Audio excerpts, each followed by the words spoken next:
attorney Shah, Peerally. I don't know, Michael, if I'm already on air. This is again, Assalamualaikum, Sastakar, Namaskar to all the listeners. This is attorney Shah, Peerally. We are live on air, and today is July 25th, 2019. Wow, time is going really fast, and I wanted to thank Michael for being here on the board with me and helping me. Last week was kind of a short show, and we're going to try our best maybe to do it a little bit longer. And I don't know, I was supposed to have Sharif today, but he has not confirmed, so he might be calling, so we will see. So now we're going to talk, of course, about immigration law, a lot of things happening on immigration front, and anything I'm going to tell you today is my opinion. You should not act or refrain to act solely on the information provided. You should contact an attorney if you have any questions. Well, first, I wanted to congratulate our team on the San Francisco team, actually, the team has been able to stop some deportations based on the Pereira case, where basically if the government has a flaw on their notice of appearance, you are able to contest that and actually get rid of the case, basically terminating the procedure. So that doesn't mean it stops completely, but they will have to refile and actually find this person, etc., etc. So I wanted to congratulate the team. If you need help on those kind of cases, give a call to our San Francisco office, 415-643-4342. 415-643-4342. That's the number to our San Francisco office. Now, if you want to call our office in Newark, we deal mostly with employment-based, family-based, asylum. The number is 510-742-5887. Now, if you want to call the studio, I'm going to give a lot of numbers, Michael. I hope people don't confuse the numbers, but today the studio line is 510-657-1170. 510-657-1170. Okay, so if you have any questions on immigration, whether it's employment-based, like perm labor certification, I-140, H-1B, L-1, O visa, feel free to call. If you have marriage petitions, parents petitions, you name it, anything I can answer, I'll be glad to answer. Of course, I should know the answer, hopefully, then I will answer. Please give us a call, 510-657-1170. Now, today we're going to talk a little bit about the news. For one, we have all those raids going on right now, going after people with final order of deportation. What is a final order of deportation? A lot of people get confused on that. A final order of deportation is not just a regular deportation case, right? What it means is that this person went all over the steps of appeals. For example, let's say you're in California, you file a case, quote unquote, an asylum, for example. Asylum gets denied, the case goes to court. After so many years, the court also denies it. You appeal to the Board of Immigration Appeals, that gets denied too. You appeal to the Ninth Circuit, that gets denied too. Unless the Supreme Court takes the case, you're done. That's the final order. And you are ordered deported, and you don't leave the country. These are the people they're really kind of going after.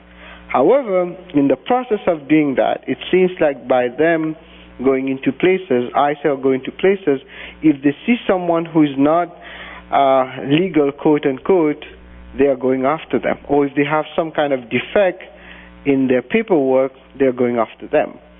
And that's the part which is scaring a lot of people. But there are few tips that they have released, and you will see them on YouTube, where basically if they knock at your door, they don't have a proper warrant, you can refuse to open the door, etc. I'm not going to go into those details because I'm not really handling a lot of deportation right now. So now, the other thing that we have been hearing, and I have to get confirmation on that, it seems like they are trying to increase the expedited removal, the scope of the expedited removal. And actually what kind of gets me a little bit worried is that I did a YouTube, like when Trump just became president. I think before he became president, I did a YouTube stating all those things that can happen, and it seems one by one everything happened. And now, unfortunately, and this one I'm very unhappy I was right. And now the last one was expedited removal, basically extending the expedited removal. As you know, there's something called expedited removal which happens at the airport. For example, let's say you're coming on a visa. Doesn't matter the visa is valid on paper, you can still get turned back at the airport. And at the airport, when they turn you back, what they do, they sometimes, or most of the time, they would put what we call an expedited removal summary adjudication case on your passport. What it means is you've been ineffective deported. And once you have this, for 5 years you cannot come back unless you get a waiver, etc. So that's why sometimes it's not a good idea to come even you have a valid visa on your passport.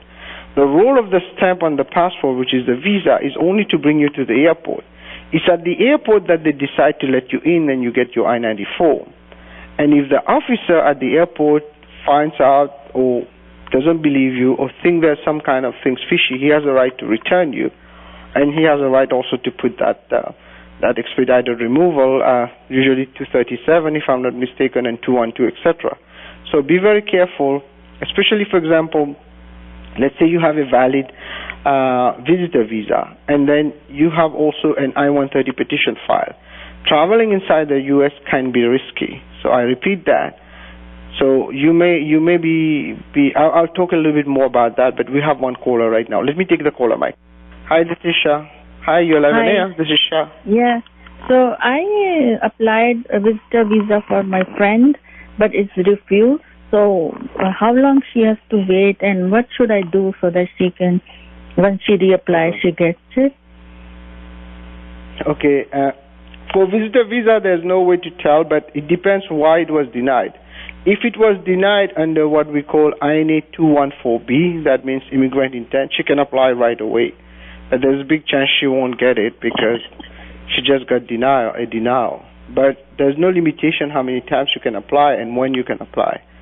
So just make sure this time you have all the documents, but there's no guarantee of getting a visitor visa. That's the problem. So if the denial was based on a fraud, then it's a different issue. You might have to get a waiver to come back, a 212 waiver. So we need to know it's not fraud. No, it's not fraud. They are saying you cannot convince us why you wanted to visit. So it's INA 214B, which is the immigrant intent. So she can apply right away if she wants to. Okay? So what documents she can prove again? What documents she can attach? Well, you can show you have ties to India, right? For example, she's from India, right? Yeah, she has a tie to India. So you have to show that you have proof, like for example, you have house, you have a business in India, you have family there. But even if you put all this, there's no guarantee of getting the approval. Yeah, she put all this. Yeah, she put all this, but that's all she is. I'm asking, what should I add so that probably there's no way to. You did already everything. It's at the discretion of the immigration if they want to deny it. That's what I was talking about, right? So wait a little bit and then reapply again. Depends. If you get a nice officer who takes some time, they might give it to her. Okay, but right now it's very difficult to get those visas. Okay. Okay, thank you. Okay, good luck to you. Wish you all the best. Thanks. So we had a good question from the caller right now about visitor visa. That's another thing that a lot of people get confused on. A visitor visa is totally the discretion I say totally because that's what is in reality at the discretion of the State Department officer at the U.S. Embassy. So you might have all the proof of the world that you will come back. If they just look at you, they believe you won't come back, they won't let you in. So just feel free to call. The lines are open, 510-657-1170, 510-657-1170. I have Michael on the board, and today is Thursday, July 25th, 2019, and this is Attorney Shah Peerally for the Shah Peerally Law Show. And of course, we're discussing about U.S. immigration, and I was talking about actually just before the caller call about the visitor visa and traveling while you have a pending immigrant visa. So what happened is, under that same rule I mentioned to the caller, INA 214B, At the airport, they have a right to deny you entry, even if you have a good stamp on your passport. I repeat that. Having a stamp on your passport doesn't guarantee you entry in the United States. A lot of people think, okay, no, I have a stamp, so I'm sure I'll get in. No, you don't have a guarantee. They can always stop you at the airport by the CBP, and they will question you, or they can put you in secondary inspections and let you in, or they might even return you, and that will be what we call expedited removal. So, and that's the one that we were talking about earlier that the Trump administration wants to expand on. What they want to, I have not read the whole thing yet, but from what I understand, that they want to expand it to a point that the first 2 years you're in the U.S., they don't really have to go through the process of deporting you. They can just send you back. That probably will have constitutional issues because there are the Fifth Amendment and the 14th Amendment in the states of due process, and those basically say you have to have a right a day in court. But they might be able to find some ways to kind of regulate that, and we'll have to wait and see. And people are probably going to challenge it, but the question is, until then, a lot of fear. It is creating a lot of fear. So these are the impacts that we are having, and unfortunately, like I mentioned, I did a YouTube video on the 10 things that can happen if Trump get elected, and that was 2 years ago, before he even got elected. And I'm sad to say that every single thing I mentioned in there started happening, and one by one, the last one I saw that was not happening was this one, and it is happening now, and hopefully they won't be able to put it into practice, but let's see how things work out. So again, the number to the studio today, 510-657-1170. You can call for anything on immigration, including employment base, H-1B, L-1, O visa, adjustment of status, change of status, you name it. We will help. I'll try my best to guide you. I-140 petitions, which is another problem now with the I-140s, because not another problem, but a lot of people are getting confused how it works. I'll talk a little bit about that later on, but let us talk a little bit about we were talking about the issue, that the main issue, which is basically the issue of coming to the United States on a visitor visa and having basically an I-130 petition pending, for example, or an I-140. What it does when you have this kind of petitions pending, it actually puts you in a situation where you have an immigrant intent, which goes against INA 214B. So, for example, let's say you have a valid visitor visa. It's been 10 years. You had it like for 2-3 years. You have 7 years left, for example. And in the meantime, let's say your brother or mother or someone filed for you an I-130 petition. So everything is fine. You are in India or you are abroad, and you're coming back with your valid visitor visa. At the airport, they can refuse you entry based on that I-130. I repeat that. And then when they return you, they can put what we call expedited removal. So it's very tricky. Be very careful. It's very tricky. Like I said. We need to basically make sure that you have all the unfortunately there's no way to prevent it. That's the problem, right? There's no way to tell if they will block you or not block you, and that's where everything gets tricky. And if they block you, they send you back, you might be blocked for 5 years not to come back. So it's very important that you make sure you talk to an attorney before you make any move. You can call me at the office, 510-7425-887, 510-7425-887. And I have Michael on the board. I hope you guys can all clearly hear me. And we are talking, of course, about immigration law and issues relating to the new rules that might be going on. And again, the number to the studio, 510-657-1170. Today I wanted to cover some of the current topics, but again, there's so many of them that is happening. One of them, of course, we have all those issues going on all over the place, like people are scared, but at the same time, we are also seeing a lot of people are getting denials on their H-1B transfers or extension. And one of the things that is causing denials are the specialty occupation. So you're suddenly seeing people which has been on H-1Bs for 6-7 years on one position and has always had no problem on their H-1B. Suddenly you're getting a denial when they're filing an extension based on the fact that their job supposedly, quote unquote, are not qualified under specialty occupation. The other thing that we're seeing denials on, and again it's happening all over the spectrum, one of them is employer-employee relationship, and that's on H-1B cases. All those, when you add them together, it's causing a lot of stress, and a lot of people are really don't know where to go and what they should do next. So if you need help, I think we have some callers. Let me take the callers, Michael, and then this is Shah, 11 here. Hello. Hello. Hi, I have one question.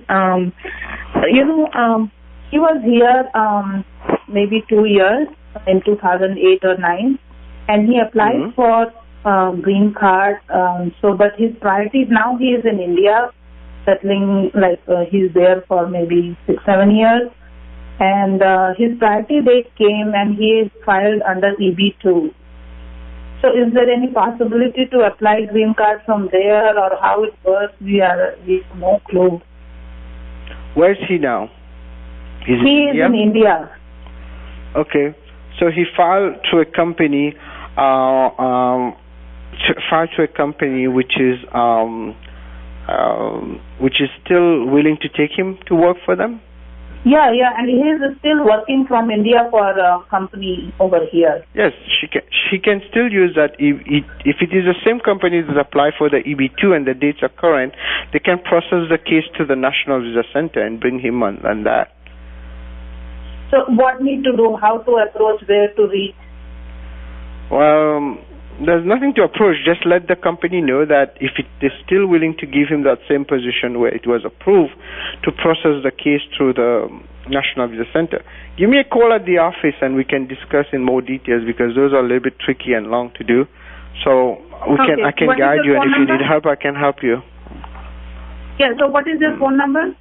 Yeah, 510-742-5887. Okay, 510. You will pick up the call or not pick up the call? I'm sorry? You will pick up the call, or office gonna be having? No. My office will. Someone in my office is going to pick up, and they'll schedule, and we can talk. Okay? And what's your name, please? Shah. Just tell them Shah. I'm the president of the law firm. Okay? And what is the law firm name, please? Shah Peerally Law Group. Shah Peerally? Shah Peerally Law Group. Shah Tiwari Law Firm. Law Group. Yes. Just type attorneyonair.com and you will see my website, okay? Attorney at? Attorneyonair.com, okay? Attorney.air? Onair.com. Okay, I'll look for it. So, I-140 is filed by the employer, employment-based EB2 visa, labor filing date 9/14/2009. Yeah, I have to check the case and then I can give you more details. It's going to be hard to do it quickly on the radio. So give me a call and we can talk, okay? Okay. Thank you so much. Okay, good luck to you. Let me take another caller, please. This is Shaprai, 11, yeah? Hi, I have a question about my mother has gotten her I-130 petition approved and current, and as a part of one of the submitted documents, the documents required to submitting, it's a police certificate from India. Now, the thing is she's here, and we are trying to file for the adjustment of status for her. Then I'm wondering if she gets an interview here, then will the police certificate still be required when she goes for the interview? I'm sorry, I didn't understand the question. You went a little bit fast. Okay, so as a part of one of the civil documents to submit for the visa interview for the green card, the approved I-130 petition, one of the documents is a police certificate, and yes. Hello? Okay. Yes, hi, Attorney Shah. How are you? I'm doing well, Sharif. I'm doing well. Could you wait for a second, Sharif? I think I have one caller online right now, and then we will talk a little bit about EB1. Okay? Great. I think I lost the caller. Is the caller still there, Michael? Okay, I'm so sorry. I think if the caller wants to call, please call back. I think he was asking about the documents of police certificate. Just for information, police certificate, you need it only usually when you leave another country for more than 6 months. But if you're already inside the U.S., the FBI usually do the check. If they cannot do the check, then they will ask for the certificate. If that answers the question, otherwise feel free to call our office. Thank you, Sharif. So, ladies and gentlemen, we have Attorney Sharif on air. Sharif, are you there? I'm here, sir. I'm here. Okay, I'm so sorry. I was not sure about the timing. You will be calling, so perfect. We have you on board. So, Sharif, we're going to discuss. For those who don't know, Sharif is an attorney in Washington, D.C. He handles all our cases in Washington for our law group, and he mostly focuses on EB1, national interest waivers, O1 visas, EB1Cs, etc. And he's now being called the wizard of EB1s, which one of the clients gave him this name, so I used that. And Sharif, I know you've been very, very successful so far with all our cases. So tell us a little bit about what has happened lately and what do you think will happen, because EB1 now is backlogged. People are kind of a little bit fearful, but we think that's still going to go back strong. So please tell us a little bit what's going on. Yeah, I know the backlog is certainly Sharif, I'm going to stop you for a minute. I had one caller who I got cut off in the middle, so let me just take that caller and then we'll continue. Okay, sure. Okay? No problem. Sorry for that.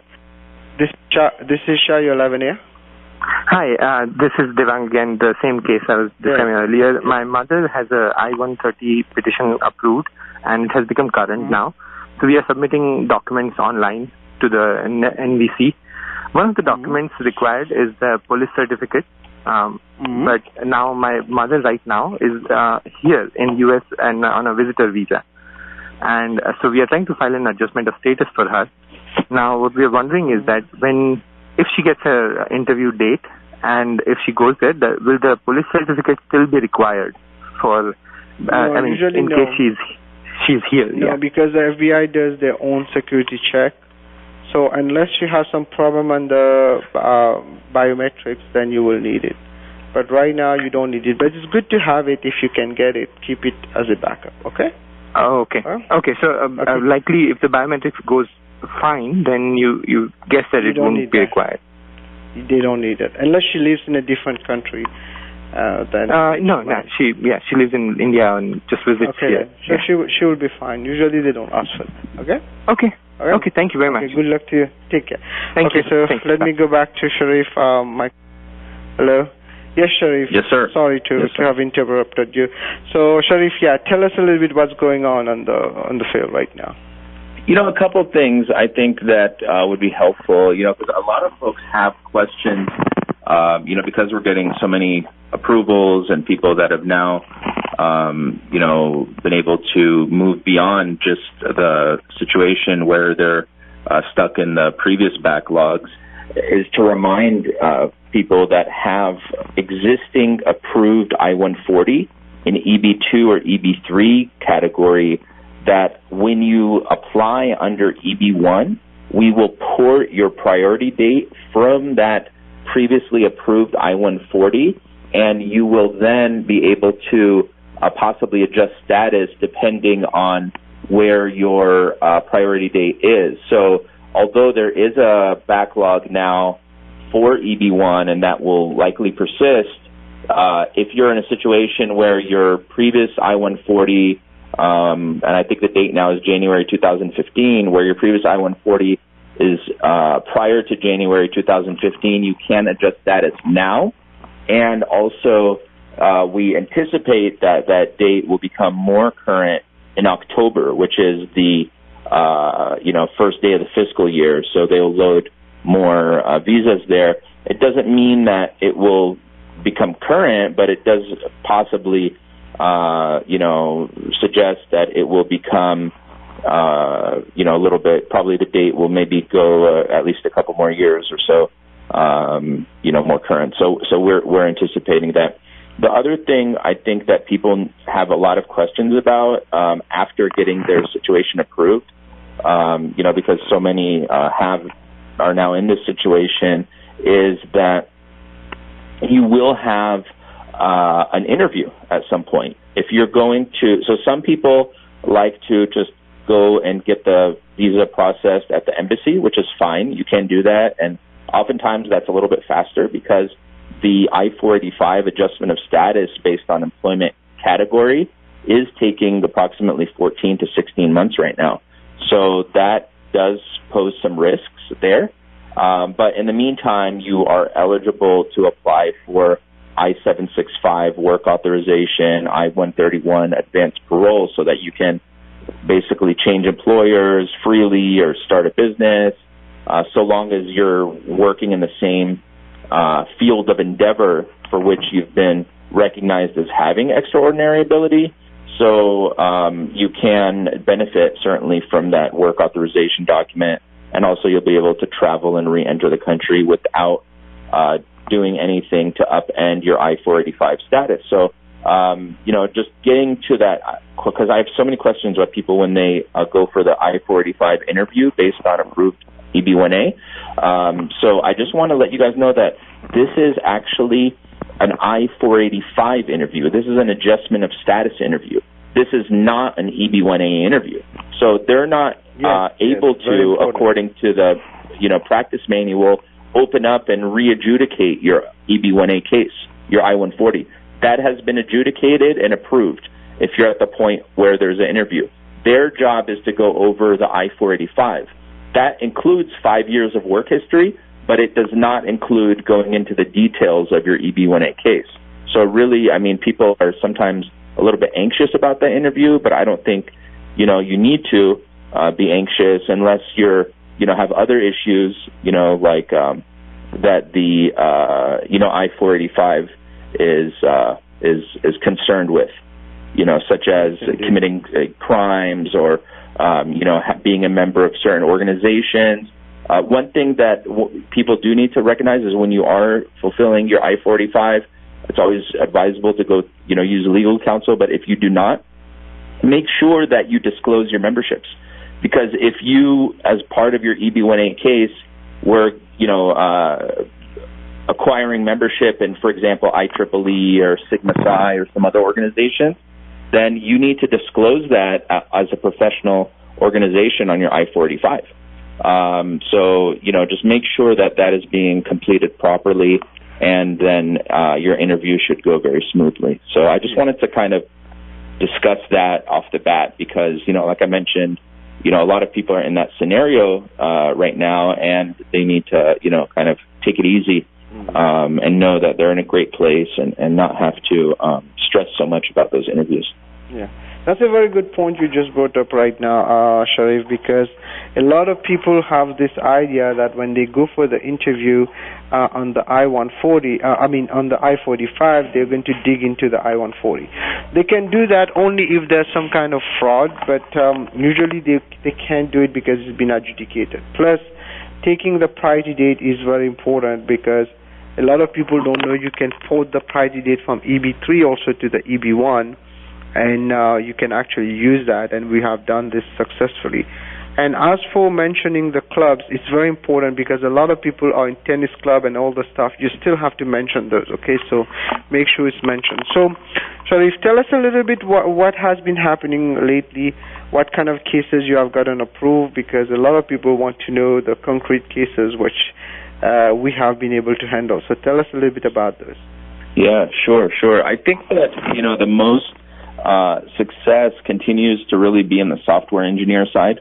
There's so many people from other countries that are at the highest level of providing, basically this technological revolution that's taking place in the country. And there's oftentimes it is a situation where someone is taking like a legacy industry and modernizing it. So those would be looked at with not only a critical role within the organization, such that it's changing the entire process of that the company uses, whether it's, for example, payroll processes or data protection or whatever, or just even, streamlining, optimizing all its operations to, just management of the organization, if it's large enough, that is. So those kinds of, applications being developed to create modern techniques for legacy industries are certainly areas where EB1A is possible. One that just comes to mind is a situation where one was kind of working on applications that within the financial services industry. So, financial services industry is going to have lots of risk application. And, so if you're talking about like SWIFT fund transfers and, investment banking applications, things like that. So I would say developing applications for, financial services industry is certainly an area where we've had lots of success. And then also, I would say that looking into artificial intelligence, as robotics, I think these things are just through the roof in terms of visibility for government, and are really making a lot of headway in that regard with the EB1A. So those are just ones that come to mind from recent cases, I guess. But ultimately, I think it comes down to how determined I think that the applicant is to some degree, because I have found through my experience, over several years, that there are individuals who work in the very, top level of these fields, but they lack the ability to acquire the evidence, whether it is a lack of will, or maybe they think that their profile is so strong that they don't need to go the extra mile. But I think that there's a little bit of truth to, who the applicant is and what their attitude toward the process is in terms of, how successful or not successful they may be.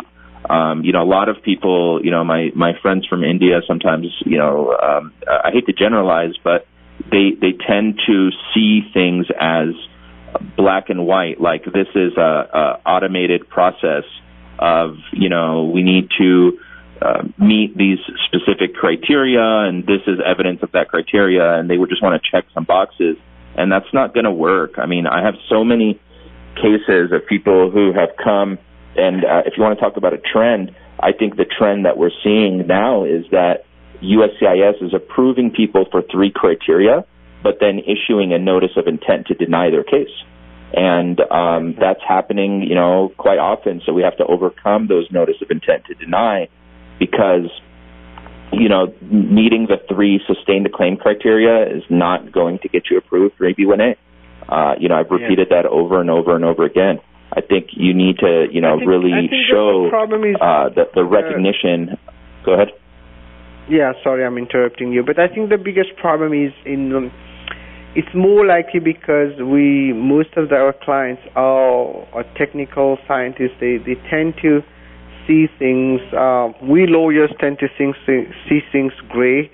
They tend to see things black and white, and that's why, unfortunately, we have those issues. But just basically the point that you're making is very interesting. Is just because you're good doesn't mean you're good if you cannot prove you're good. So the whole idea is to do that get that extra mile and get that proof, because nothing will work without evidence. So. Yeah, and again, Shah, I literally had a case of a rocket scientist. I mean, the guy was building rockets for a very important, defense industry contractor, top of the company. I mean, like, huge engineer, making large amount of money.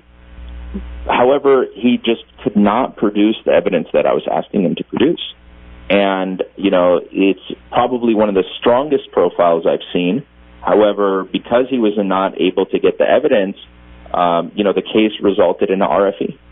And, once the RFE came, it was like a wake-up call for him, because he finally acknowledged what I was telling him the whole entire time we were working together, and he was able to finally produce the evidence that I was telling him to produce, and we got the case approved. But it goes to show you, there's nothing that is guaranteed. It's really a matter of rolling up the sleeves and performing. I always tell people it's a lot of hard work for me in terms of getting a case prepared and processed, but it's probably even harder work for the client in kind of going back to their entire history and extracting all of the great things that they've accomplished throughout their careers. Exactly, and that's where people sometimes they think it's just they take it for granted, and they need to understand that you need to work with us. Sometimes we can be painful, and sometimes we get delayed, both sides. So you need to bear with us a little bit, because the results prove itself. So we have proven results, and I have one client who asked me, how do I know? I say, well, you came to us because our name keeps coming up on the fact that we win, right? Well, it doesn't mean we win every case, but so far you have done very, very well, probably a lot above the average, and that's what people are looking for, right? So in order to get there, you need to make an effort. And Sharif, one thing we wanted to discuss about last time we were discussing about is O1 visas. Companies tend to ignore that. Can you tell us a little bit about what you meant by that? Yeah. I think that what we're talking about here is right now, particularly with the pressures that exist in the H-1B arena and the amount of scrutiny that is there, for companies that want to recruit highly talented, capable individuals from other countries, the O1 is just the perfect tool. And it's much easier to be approved on the O1 than it is at EB-1A, because the scrutiny level that's being placed on O1 is far less. And basically you have a similar analysis.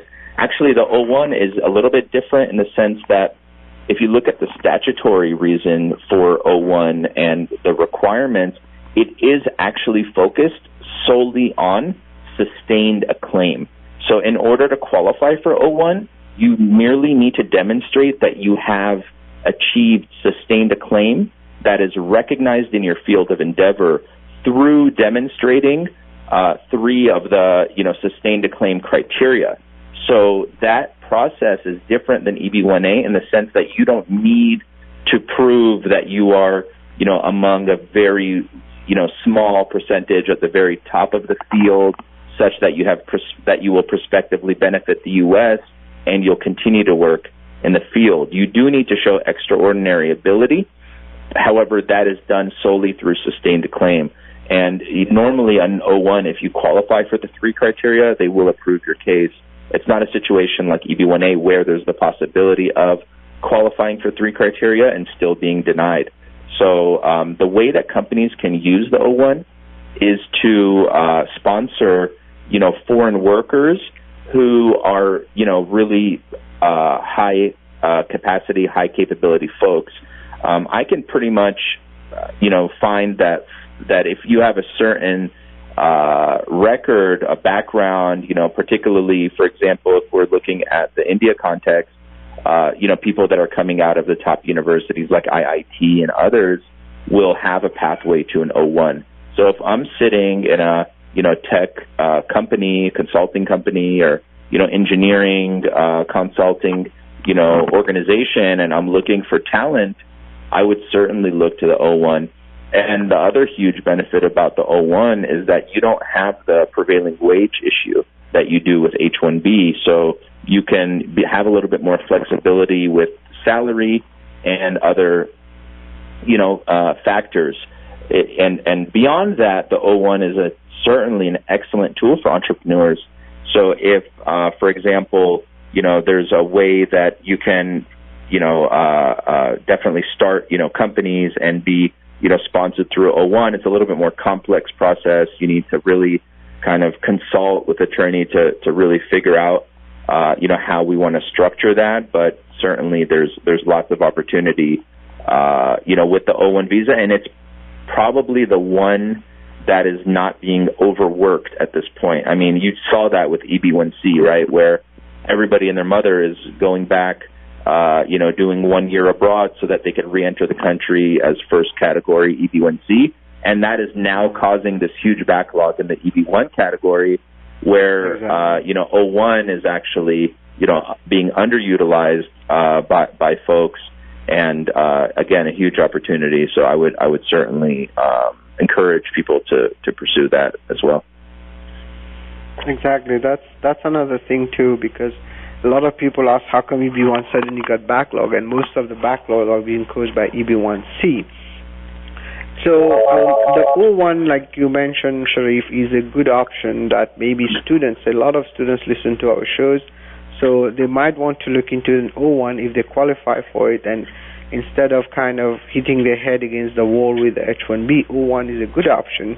And plus, ultimately, down the road, they might qualify for EB1. So all those are like a combination of all, and a lot of people just kind of ignore the obvious because they tend to go with what they are used to. So lately, another thing that a lot of people, but those are usually good for people who were born outside India or China, or EB2 national interest waivers. But even then, theirs now are backlog, but still it's a good option.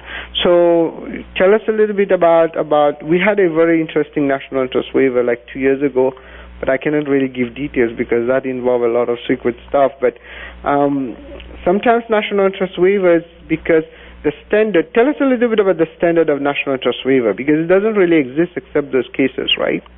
Yeah. I mean, the first thing that we need to recognize or acknowledge with the national interest waiver is you need to be within the EB2 category.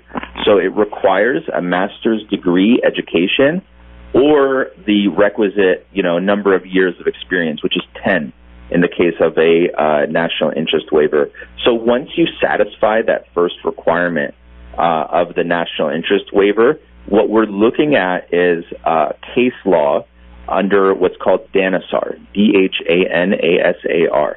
So basically under DANASAR, there is, just to kind of give the overview and then we can get into the details, there is, the situation where what you need to do is you need to show, just in layman's terms, that you work in an area that is of national importance.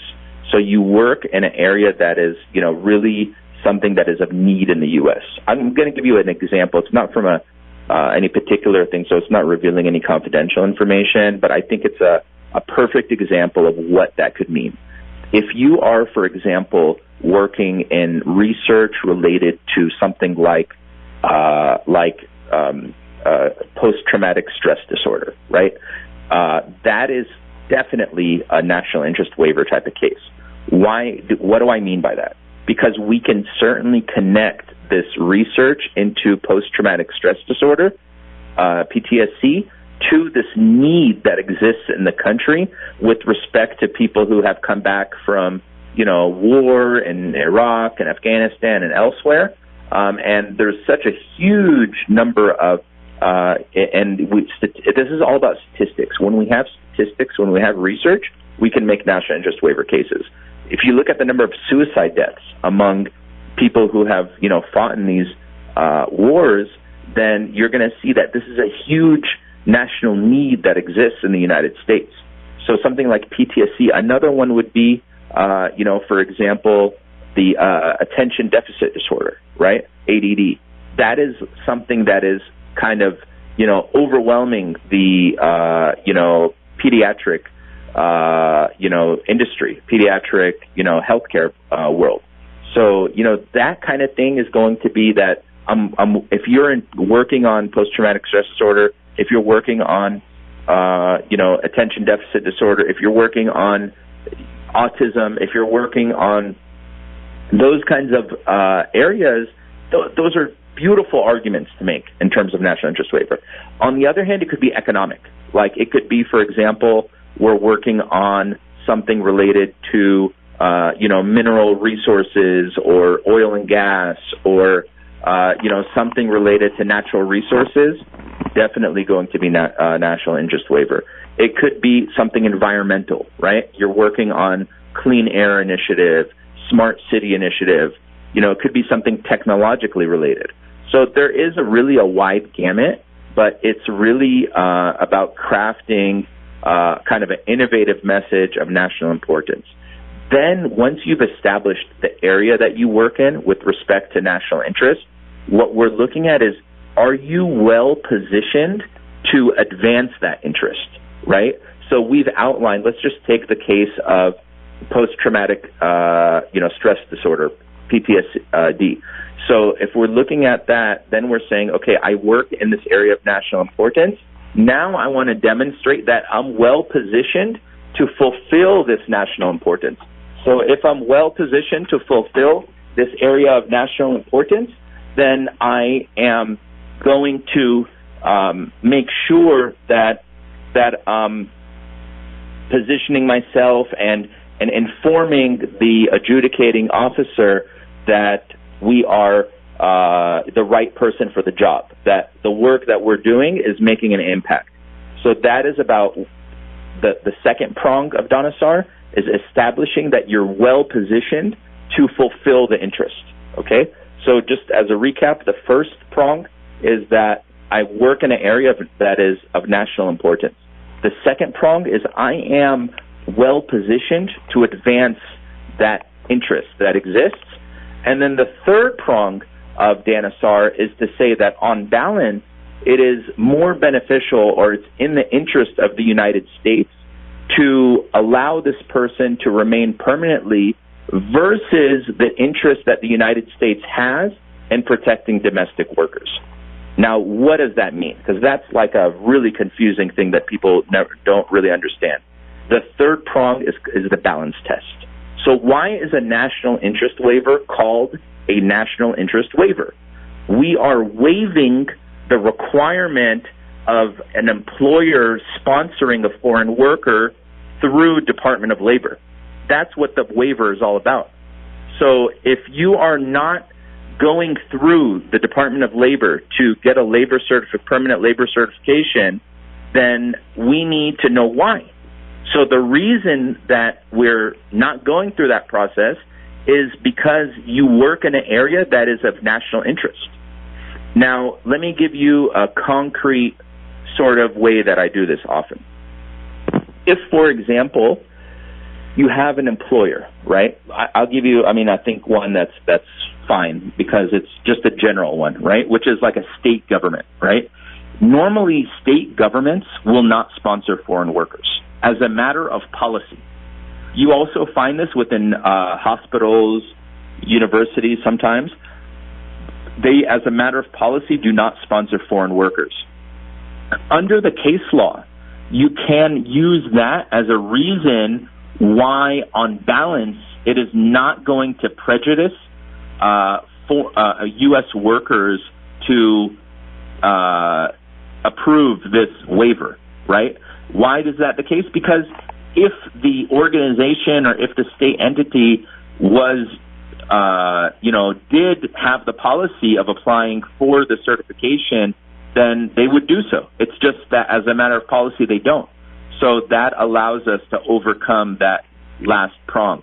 The other way to do it is just based on the merits of the case and the merits of your profile. If it's shown that your presence is so important that it merits not going through that certification process, or it's on balance more important to the national interest of the United States than going through the certification process, you will be approved. So in a nutshell, that's what national interest waiver is all about. You're waiving the requirement of getting a labor certificate. Okay, perfect. Sharif, we have another 4 minutes to go, so I'm going to ask you to tell us a little bit about some interesting facts or interesting points, and for people who are interested to file for their case or do an evaluation, please call our office 510-742-5887, 510-742-5887. Check our website, attorneyonair.com, attorneyonair.com. It will go on Peerally Law, and you'll get my email and Sharif's email. So feel free to reach out to us if you need help. We will be glad to help you. So Sharif, a few last words to close. We have like 2-3 minutes to go. So tell us a little bit about. If there's one thing I just want to share, just in terms of misconceptions and clearing up situations with EB1A, I would argue again, as I have in the past, that the three most important criteria when we're looking at EB1A sustained a claim is always the ones that will demonstrate that you are recognized in your field. Because even if you get the criteria approved, if you're not showing recognition, then it's not going to help you. So I would argue that the most important way to demonstrate recognition in your field is to show that you have an original contribution of major significance to your field of endeavor. Now remember, when you go about proving this criteria, that you are not proving that you have a significant contribution to your employer. That does not matter. So if you take the example of Sharif, if I do something to help the Shah Peerally Law Group, that might be an indication that I perform in a critical role for the Shah Peerally Law Group, but that will not be an indication that I'm making an original contribution to my field, right? Which is, helping, maybe you could say, highly skilled workers gain access to permanent residency in the United States. So you need to focus in on the specific language of the statute and operate with information. So when we're talking about significant original contribution of major significance, it is not original contribution of major significance to my employer. It's original contribution of major significance to my field of endeavor. And when you look at that, we're looking at it through the lens of the plain language meaning of the statute, which requires that you separate originality from significance. What do I mean by that? I mean you need to prove originality as this is an original work that I did myself, I'm the one who's responsible for it, or my team is the one that's responsible for it. That is one part of it. Then separately from that, you need to prove the significance, the impact of the work on the industry, the impact of the work on the field. So you have to compartmentalize. Yeah, sorry, I have to cut you. We're almost done with the show. I just wanted to thank all our listeners, and thank you, Sharif, for being here. Hopefully we'll have another show soon, and we will also put this on our YouTube channel. And I wanted to thank all the listeners, and thank you, Sharif, and please call us 510-742-5887. And anything we told you today is for educational purposes only. And then make a informed decision. Very good point of wisdom. Again, ladies and gentlemen, if you need help, 510-742-5887. Thank you, Michael. And again, we will be back next week, same time, and this show will be replaying Friday night, and it will also be on our YouTube channel. Thank you. KLOK 1170 AM, San Jose, San Francisco, in the entire Bay Area.